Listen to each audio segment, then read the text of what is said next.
네, 오늘은 누가복음 22장 전반부입니다. 22장을 두 장으로 끊어서 이렇게 말씀을 같이 나누도록 하겠습니다. 71절이나 되기 때문에 두 부분으로 끊어서 같이 이번 주, 다음 주 이렇게 해서 누가복음 22장의 말씀을 살펴보도록 하겠습니다. 밤에 감람산에서 쉬시고 성전에서 가르치시는 예수님을 따르는 사람들이 예루살렘에서 이렇게 생겨나게 됩니다. 예수님의 말씀에 귀를 기울이고 그의 설교를 들으면서 많은 사람이 회심을 하게 되었을 것 같습니다. 그러자 대제사장과 서기관들은 예수를 죽이기 위한 모의를 시작하게 됩니다. 1절 유월절이라 하는 무교절이 다가오게 됩니다. 유월절은 노예 생활을 하던 애굽에서 나왔던 때를 기념하며 지내는 날로 봄철 3월이나 4월 어느 날이 됩니다. 3월 말에서 한 4월 초 정도 된다는 거죠. 2절 대제사장들과 서기관들이 예수를 무슨 방도로 죽일까 궁리를 하지만 쉽게 죽일 수 없었는데 그 이유는 예수를 따르는 백성들이 두려웠기 때문이라고 합니다. 3절 예수님의 12 제자 중에 하나인 가롯 사람 유다에게 사탄이 들어갔다라고 누가는 기록합니다. 사람은 하나님의 편에 설 수도 있지만 사탄의 편에 설 수 있는 자유가 있습니다. 유다는 그 자유로 사탄의 편에 선 것입니다. 유다가 사탄에 선 이유는 예수 그리스도에 대한 확신, 믿음이 없었기 때문입니다. 결국 예수 그리스도에 대한 믿음이 없으면 사탄의 편이 된다라는 것입니다. 사람이 귀신보다 더 무섭다라는 말은 틀린 말이 아닙니다. 하나님 편에 서지 않는 사람은 사탄보다 더 무서운 사람이 될 수 있습니다. 거룩한 척, 선한 척 하면서 사람들을 속이고 간과 쓸개를 빼먹는 잔인한 사람이 많습니다. 악한 사람, 조폭으로 알려지면 하수입니다. 진짜 고수, 위선자는 사람들의 칭찬을 받고 존경을 받으면서 뒤로는 온갖 악한 일을 다 해야 진정한 고수 악인이 되는 것입니다. 그러니까 그냥 악한 사람으로 그냥 불리는 사람은 하수고요. 진짜 고수는 착한 사람인 줄 알면서 이렇게 착한 척 하면서 뒤로 온갖 몹쓸 짓을 해야 진짜 고수인 거죠. 우리 조국 선생님께서 이렇게 아주 고상한 이렇게 학자인 척 하면서 온갖 뒤로는 몹쓸 짓을 하고 다녔죠. 안 들켰어야 되는데요. 4절 유다가 배신을 결심하고 대제사장들과 성전 경비대장들에게 가서 예수를 잡아서 넘겨줄 방도를 의논하게 됩니다. 5절 그러자 그들은 기뻐하여 돈을 주기로 약속을 합니다. 은화 30개입니다. 화폐 단위가 기록되지 않아서 정확하게 알 수 없지만 당시 화폐 단위인 세겔, 노동자 4일 품삯, 그러니까 40만 원으로 계산을 하면 대략 1200만 원 정도가 됩니다. 가로 유다는 이 돈으로 밭을 사게 되는데 이 밭이 아겔다마, 피밭으로 불려집니다. 이곳에서 가로 유다는 목을 메고 자살을 하였으나 나무가 부러져 창자가 터져나와 그 밭에 피를 쏟아놓게 됩니다. 결국 가룟 유다는 예수를 팔고 받은 돈으로 밭을 사고 그 밭에서 죽은 것입니다. 6절 유다가 허락하고 예수를 무리가 없을 때에 넘겨줄 기회를 찾았다라고 합니다. 제자들이 볼 때에 유다의 행동이 매우 불안하고 수상했었다라는 것입니다. 7절 유월절 양을 잡을 무교절 날이 다가왔다고 합니다. 누룩을 넣지 않는 부풀리지 않은 빵을 먹는 무교절은 유월절 이후 7일간입니다. 출애굽을 기념하는 유월절은 애굽 장자들에게 죽음이 닥쳤을 때 어린 양의 피를 문설주에 바른 이스라엘 사람의 집은 넘어갔기 때문에 이름 지어진 것입니다. 8절 예수님은 베드로와 요한을 앞서 보내며 가서 우리를 위하여 유월절을 준비하여 함께 먹을 수 있도록 하라라고 말씀합니다. 9절 그러자 어디서 준비하기를 원하십니까? 라고 물어봅니다. 10절 예수님이 대답을 하시는데 보라 너희가 성내로 들어가면 물 한 동이를 가지고 가는 사람을 만날 것인데 그가 들어가는 집으로 따라 들어가서 11절 그 집 주인에게 말을 하는데 선생님이 내게 하는 말씀이 내가 내 제자들과 함께 유월절을 먹을 객실이 어디 있느냐라고 말하라는 것입니다. 12절 그렇게 하면 그가 자리를 마련한 큰 다락방을 보여주는데 거기서 준비하라라고 말씀합니다. 성경에서 다락방이라고 표현하고 있지만 이 다락방은 돌로 지은 건축물의 2층입니다. 예수님은 밤에 감람산에서 쉬고 낮에 성전에서 가르치셨는데 마지막 유월절의 식사는 돌로 지은 건축물에서 하시는 것입니다. 오늘날도 도심에 사람이 몰리는 명절에는 식사 장소가 없는데 유월절의 저녁을 보낼 장소가 예비된 것입니다. 자, 지금 예수님은 집도 절도 없고 심지어 노숙이죠. 노숙. 감람산에서 노숙하시고 이렇게 낮에는 이렇게 예루살렘 그 성전에 오셔가지고 말씀을 가르치셨고 밤에는 감람원이라고 하는 이 감람산에 가서 쉬셨다. 그 시대에 가장 하층민들이 이렇게 집도 없고 여행객들이 갈 데 없어서 예루살렘의 어떤 성전에 물론 숙박 시설이 있었겠죠. 그런데 그런 숙박 시설에서 계시지 않고 이렇게 산에서 이렇게 쉬셨다라고 되어 있는데 쉬신 게 아니라 노숙을 하신 거죠. 노숙을. 자, 그런 예수님에게 큰 다락방을 내어주는 이 사람은 사실은 예수님께서 그 이 다락방을 가지고 있는 이 사람의 마음을 이미 예수님의 말씀을 들어서 이분이 마음에 감동이 있어서 예수 그리스도께서 유월절에 머무실 그 장소를 준비했을 수 있다라는 것입니다. 그러니까 지금 예루살렘에는 갓 예수 그리스도를 믿는 성도들, 아주 초신자들, 어린 신자들이 막 생겨나는 시점이라는 거죠. 예수님의 말씀을 그 성전에서 듣고 예수 그리스도를 하나님의 아들로 믿기 시작하는 성도들이 막 생겨날 즈음이라는 거죠. 그래서 이 다락방을 이렇게 표현할 때 이렇게 물동이를 들고 가는 한 사람을 그냥 만나서 아주 우연히 이렇게 되는 것처럼 이렇게 보여지는데요. 그런데 이 만난 사람 그 주인이 예수 그리스도를 안다는 거죠. 예수 그리스도의 말씀을 들었을 것이라는 거죠. 베드로와 요한이 예루살렘 성내로 들어가서 물 한 동이를 가지고 가는 사람을 만나게 되면 그 사람을 따라가 집 주인에게 예수님과 제자들이 함께 유월절 먹을 객실이 어디 있느냐라고 물으면 그가 응답을 한다는 것입니다. 예수님의 유월절 만찬의 장소와 음식들이 매우 쉽게 구해지는 것 같은데 정황상 일반적인 상황이 아니라 매우 특별하다라는 것입니다. 예수님의 마지막 만찬은 매우 특별한 상황, 역사에 단 한 번뿐인 상황, 구약의 성취를 위하여 예수 그리스도가 십자가에 못 박혀 돌아가시기 전 제자들과 함께하는 아주 예정의 자리인 것입니다.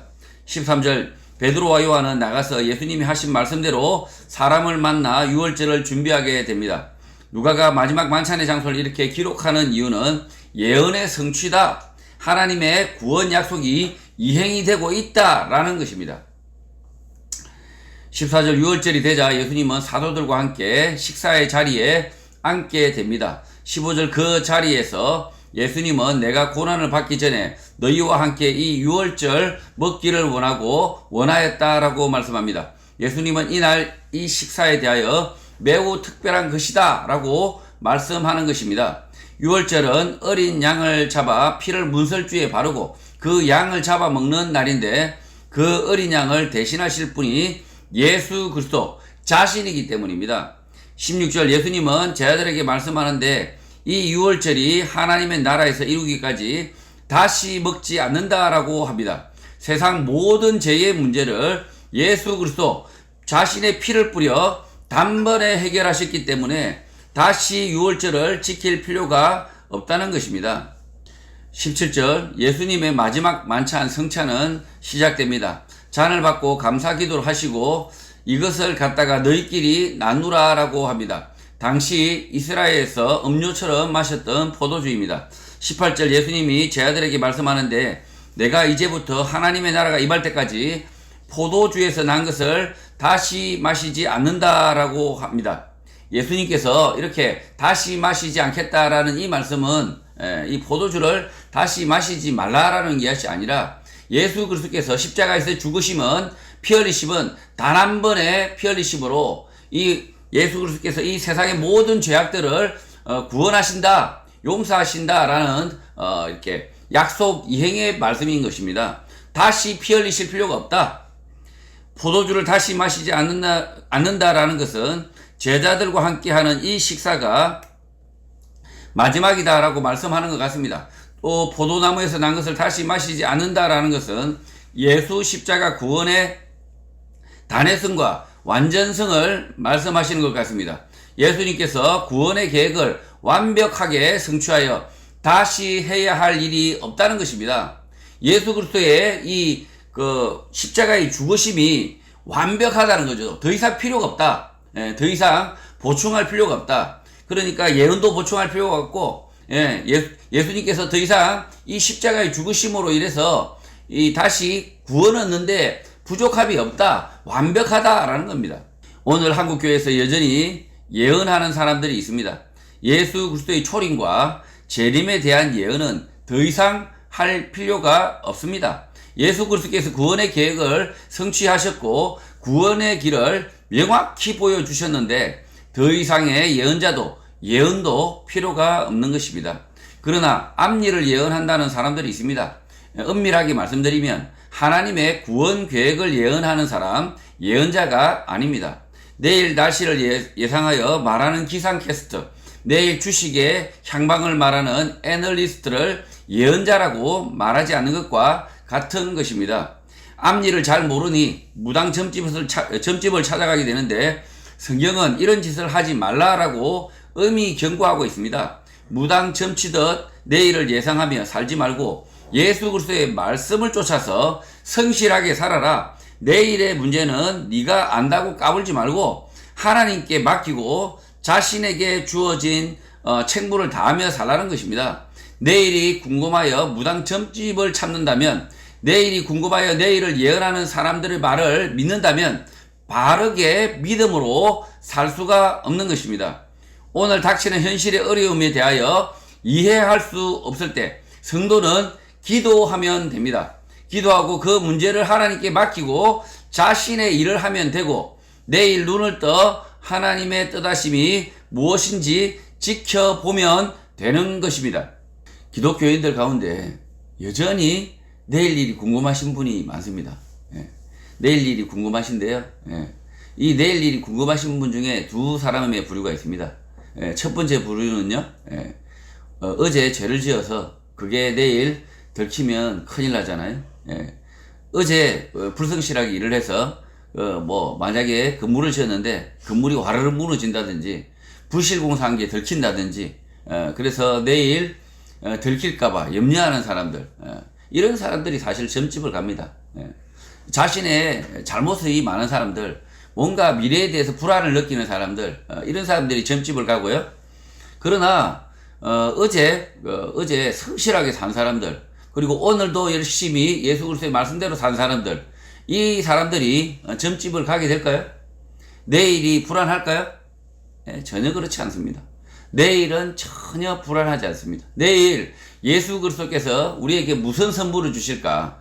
내일의 선물을, 어떤 선물을 우리에게 주실까라고 기대하면서 사실은 내일을 열게 되죠. 오히려 내일이 궁금하지 않습니다. 오히려 내일을 알려고 하지 않습니다. 왜냐하면 예수 그리스도께서 우리에게 내일, 모레, 내년에 어떤 선물을 주실까 기다리면서 우리는 잠들게 된다는 거죠. 자, 그래서 이 무당 점집을 찾아가거나 심지어 교회 안에서도 예언을 한다는 사람들이 있어요.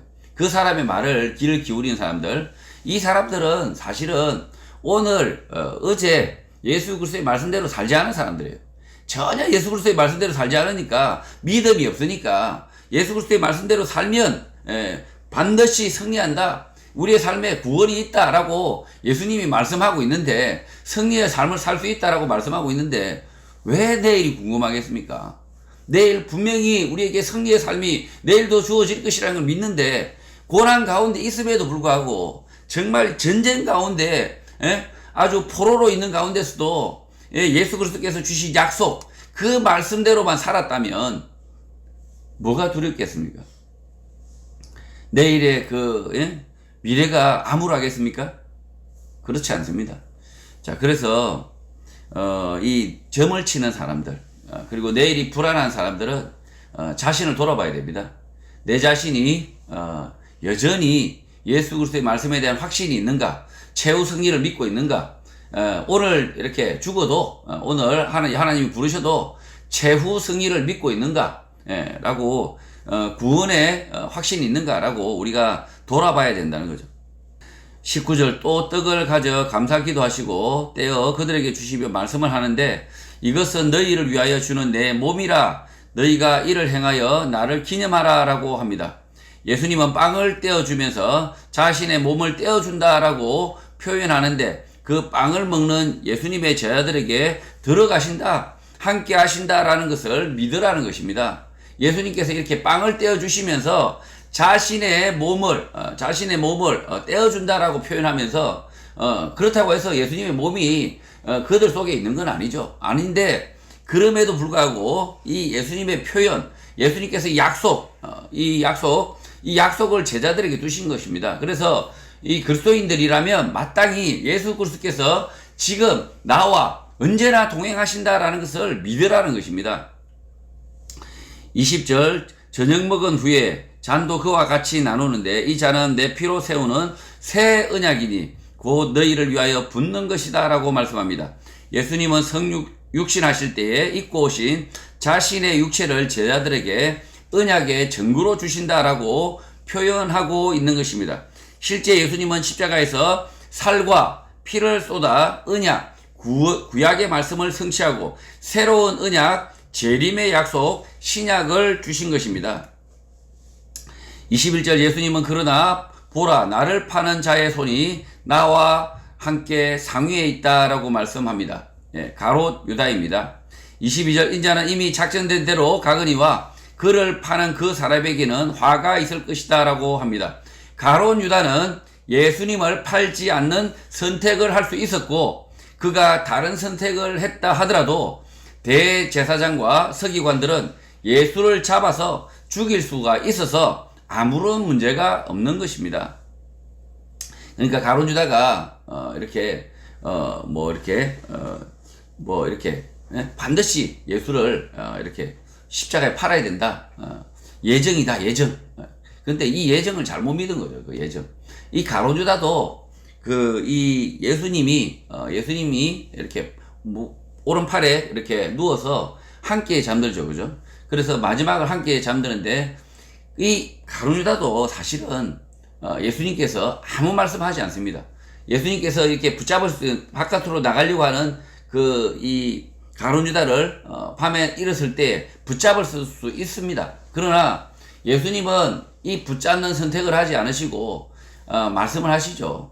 가롯 유다에게 충분히 말씀을 하시지만 이렇게 상위에 나를 파는 자의 손이 나와서 함께 상위에 있을 것이다 이렇게 경고의 말씀하고 계시는데 자 그렇다면 이 가롯 유다는 돌이킬 수 있었습니다.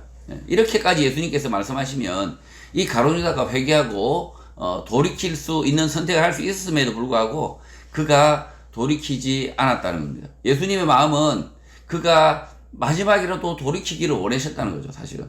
자, 그러면 이 가롯 유다가 돌이키면 예수 그리스도가 십자가에 안 달리시느냐? 그게 아니라는 거죠.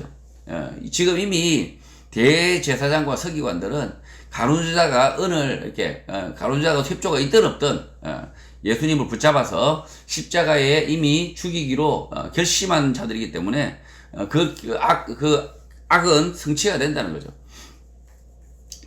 자, 그래서 이 가롯 유다는 자신의 마지막 선택을 지금 경고를 받고 있는 이 상황 속에서 가롯 유다는 돌이키지 않는 잘못된 선택을 한다. 이게 지금 성경의 기록입니다. 23절 제자들은 서로 물어보는데 우리 중에서 이 일을 행할 자가 누구일까? 라고 합니다. 가롯 유다는 이 상황에서 무슨 말과 행동, 표정을 했을까요?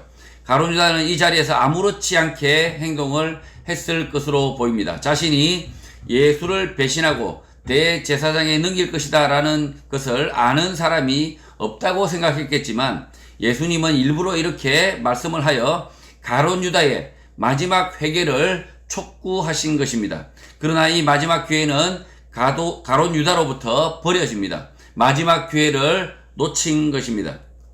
죄를 짓는 모든 사람에게는 회개의 기회가 주어집니다. 회개의 기회는 여러 번 찾아올 수 있지만 그러나 그 회개는 믿음이 없이는 불가능하게 됩니다. 예수 그리스도의 말씀이 진리라는 확실, 믿음이 없이는 불가능합니다. 가룟 유다는 이 믿음이 없었기 때문에 마지막 기회를 놓치고 영원한 지옥으로 떨어진 것입니다. 24절 이런 상황에서 예수 제자들 사이에 그중 누가 크냐 하는 다툼이 났다라고 합니다. 예수님이 이 땅에 왕국, 나라를 만들 줄 착각하는 제자들은 자리 다툼을 한 것입니다. 25절 예수님이 말씀을 하시는데 이방인의 임금들은 그들을 주관하며 그 집권자들은 은인, 베푸는 사람이라 칭함을 받겠지만 26절 너희는 그렇지 않는데 너희 중에 큰 자는 젊은 자와 같고 다스리는 자는 섬기는 자와 같아야 한다라고 말씀합니다. 세상의 임금들이 백성 위에 군림하고 이렇게 권력자들은 자신들을 은인, 베푸는 사람으로 불려지면서 실제로는 착취를 위선적 상황에 있겠지만 예수님의 제자들은 그렇지 않아야 하는데 큰 자는 젊은 자와 같다. 아무것도 아닌 사람으로 불려야 하고 다스리는 자는 섬기는 자와 같아야 한다라고 말씀하는 것입니다. 젊은 자를 회사 초보 신입 사원으로 보면 큰 자는 전무, 상무로 볼 수 있지만 예수님의 제자들 교회 안에서는 전무, 상무가 신입 사원과 같다라고 말씀하고 있는 것입니다. 교회 안에서는 이 큰 자는 늘 젊은 자, 신입 사원과 같은 태도여야 한다라는 것입니다. 예.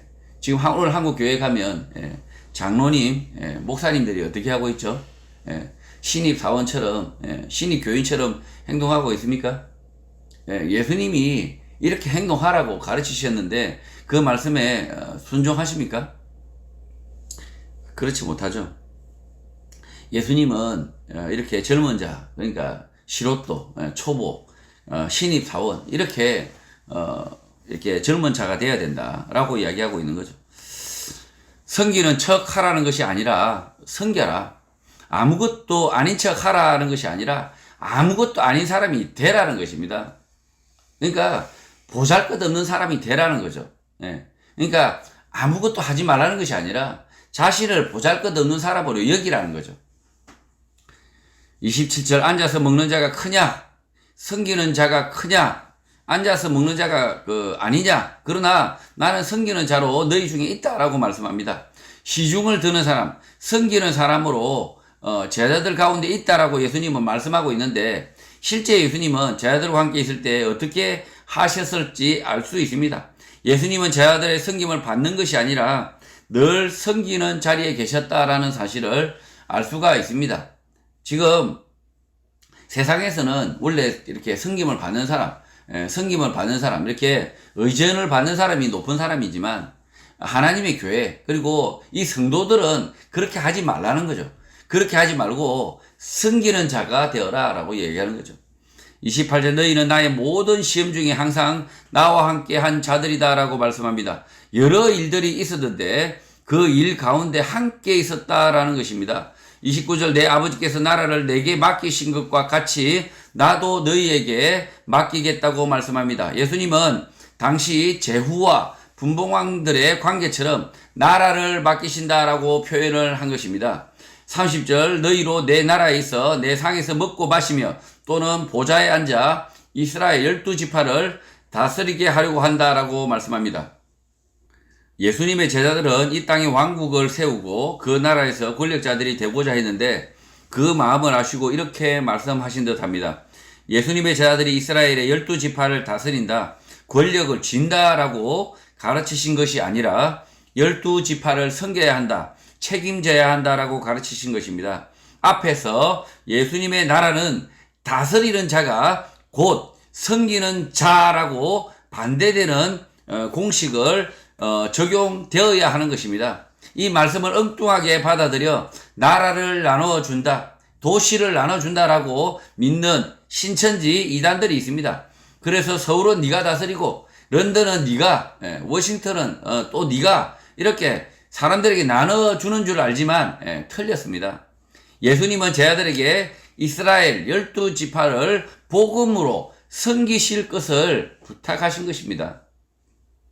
지금 이 말씀을 그대로 이렇게 그냥 읽어보면 12지파를 나눠주겠다. 베드로에게는 뭐 유다 땅을 남겨주고 뭐 이렇게 각자 이렇게 땅을 나눠주는 줄로, 그러니까 하나님의 나라가 이렇게 그냥 다스리는 나라로 이렇게 착각을 하시는 그런 분이 있는데, 이미 앞에서 예수님께서 말씀하셨어요. 하나님의 나라는 다스리는 나라가 아니라 오히려 섬기는 나라다 라고 가르치셨는데, 엉뚱하게 이 말씀을 이렇게 이스라엘 12지파를 다스리게 한다.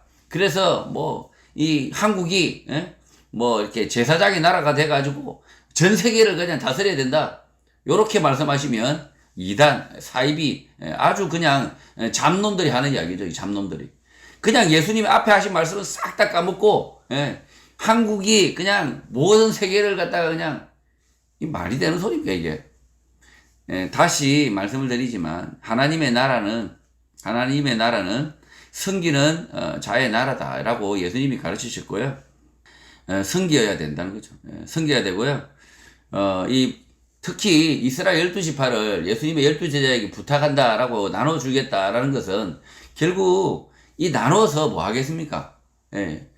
베드로가 이 이스라엘의 한 지파를 섬겨야 됐고, 뭐 요한이 이 한 지파를 섬겨야 되고, 그러니까 이 이스라엘 백성들을 부탁을 하신 거죠. 이 사람들, 이 많은 사람들을 부탁하신 겁니다. 12지파를 복음으로 섬겨라라고 부탁을 하신 겁니다.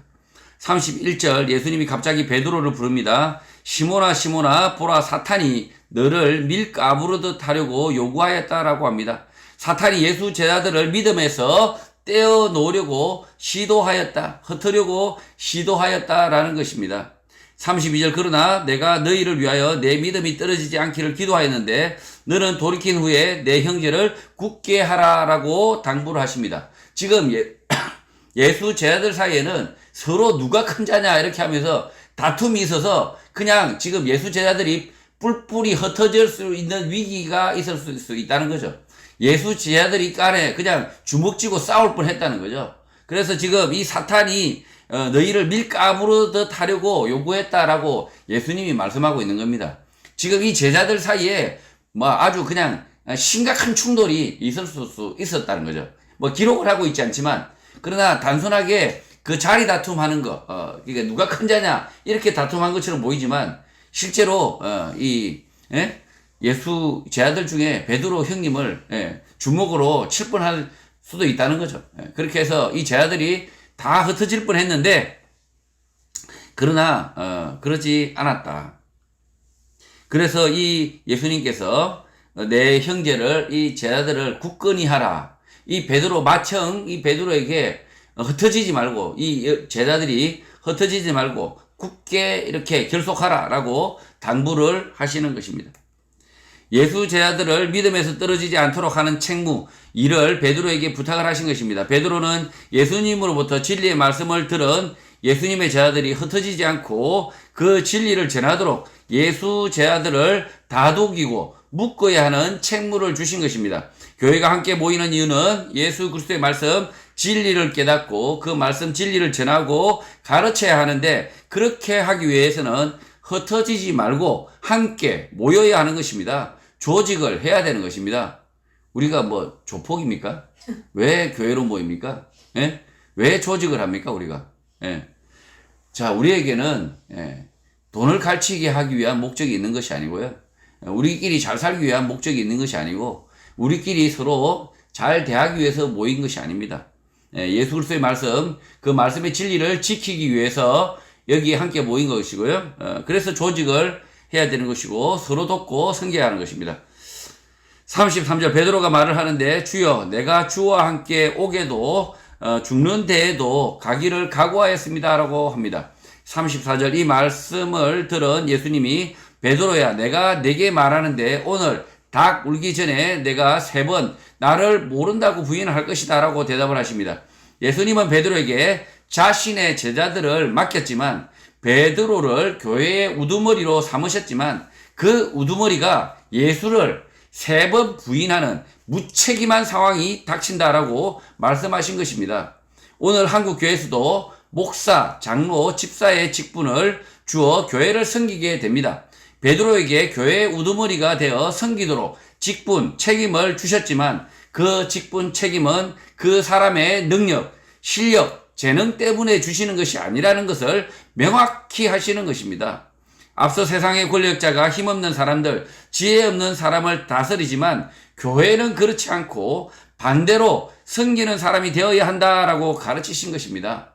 교회는 이렇게 조직을 하더라도 이 조직을 해서 앞에서 설교를 하더라도 그 사람이 실력이 뛰어나서 설교를 하는 것이 아니라 그에게 가르칠 재능이 있기 때문에 그 재능을 그 교회의 가운데 성도 간에서 그 재능, 가르치는 재능 때문에 그 사람에게 가르치는 직분을 줄 뿐이지 그 사람이 이 교회의 우두머리가 되어라. 그 사람이 높은 사람이다. 라는 것이 절대 아니라는 것입니다. 그리고 그 사람이 능력과 실력, 재능 때문에 주는 것이 아니라는 거죠. 예수님이 세우시는 교회의 첫 번째 우두머리 베드로를 하필 3번이나 부인하는 시험을 주신 이유는 베드로의 믿음, 지혜, 능력 때문이 아니라 교회를 위해서 부르신 것입니다. 그러니까 베드로가 믿음이 가장 출중하기 때문에 이 베드로를 이 교회의 우두머리로 세우신 것이 아니라 이 교회를 위해서 이 베드로가 이 교회를 위해서 섬겨라라고 이 베드로를 예수님께서 부탁을 하신 거죠. 마찬가지입니다. 이 예수 온 교회, 지금 우리 이 교회에서 우리 이 사람들 중에 그 누구도 직분을 맡는다면 그 직분이 그 자격이 있기 때문에 직분을 맡는 것이 아니라 이 교회를 섬기기 위해서 이 교회를 이렇게 지키기 위해서 복음의 말씀을 가르치시기 위해서 그 직분을 주신다는 거죠. 그렇다면 이 목사, 장로, 집사의 직분이 그것이 높고 낮음의 자리가 전혀 아니고 그것이 실력이 있기 때문에 신학교를 나왔기 때문에 그렇게 해서 주어지는 것이 아니다라는 것입니다. 교회를 위해서 하나님의 복음을 전하기 위해서 주어진다라는 것입니다. 성도 여러분, 하나님이 우리를 이 땅에 보내신 이유는 우리가 능력이 있거나 믿음이 남달라서 우리를 보내신 것이 아니라 자신의 교회, 이 복음을 위하여 이 땅에 보내신 것입니다. 교회 안에서 부르심을 쫓아서 다스리는 자가 아니라 섬기는 자가 되어서 함께 이 땅을 위하여 기도하고 이 땅에서 예수 그리스도의 말씀을 전하고 가르치는 일을 주님 오시는 날까지 해야 합니다.